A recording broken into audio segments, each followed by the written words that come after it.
নমস্কার বন্ধুরা, দত্ত কিচেনে তোমাদের সবাইকে স্বাগত। আজকে কি রান্না করছি দেখো, কুমড়ো কচু পোয়ের তরকারি, আর এখানে করেছি ভাজা কলাইয়ের ডাল। ভাতটা হয়ে গেছে, এবার মাড় গড়াবো।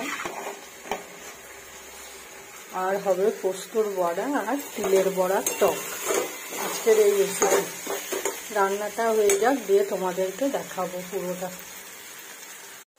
এখানে এই যে তিলটা ভিজতে দিয়েছি, এটা বড়া করে টক করব। আর এই যে পোস্তটা ভিজতে দিয়েছি, পোস্তটা বড়া করব পেঁয়াজ কুচি দিয়ে। পোস্তর বড়াটা করে নিচ্ছি। পোস্তর বড়াটা করে তিলের বড়াটা করব, দিয়ে তিলের বড়ার টকটা করব। এবার আমি পোস্তর বড়াটা করে নেব। দেখো, পোস্তর বড়া উল্টাতে খুব অসুবিধা হয়।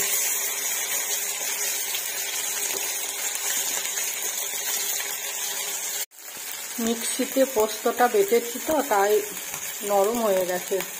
বড়া করার জন্য পোস্ত একটু শক্ত শক্ত করে বাটলে ভালো হয় বড়াটা, কিন্তু শিলনোড়াতে বাটতে হবে বলে মিক্সিতে বেটে নিলাম।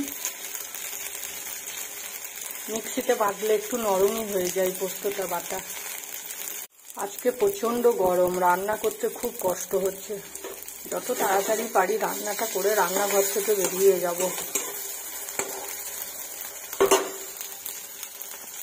হয়ে গেছে আমার পোস্তর বড়াটা, দেখো। এবার বানাবো তিলের বড়ার টক।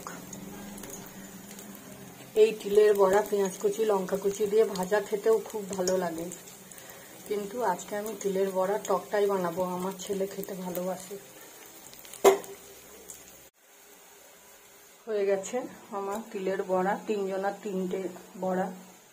তেলের মধ্যে 5 ফোড়ন দিয়ে তেঁতুল জলটা দিয়ে দিলাম। এবার ফুটলে বড়াগুলো দিয়ে দেবো। এবার বড়াগুলো দিয়ে দিলাম। এই তিলের বড়া টকটা খুব সাবধানে করতে হয়। বেশি ফোটালে, বড়া দেওয়ার পর বেশি ফোটালে বড়াগুলো ভেঙে যাবে, তখন ভালো লাগবে না খেতে। একটু ফুটিয়ে নামিয়ে দেবে। দেখো বড়াগুলো কেমন গোটা গোটা হয়ে আছে।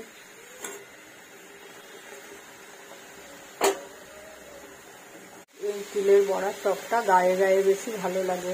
আমি একটা কাঁচা লঙ্কাও দিয়েছি এর মধ্যে। ব্যাস, এবার গ্যাসটা বন্ধ করে দেবো। দেখো কত সুন্দর হয়েছে। আমার সব রান্না কমপ্লিট হয়ে গেছে। এখানে ভাত, কুমড়ো কচু পোয়ের তরকারি, পোস্তর বড়া, ভাজা কলাইয়ের ডাল, তিলের বড়ার টক, আর আছে দই। এই দইটা আমি বাড়িতেই পেতেছি। দুধকে ফুটিয়ে ফুটিয়ে দইটা পেতেছি।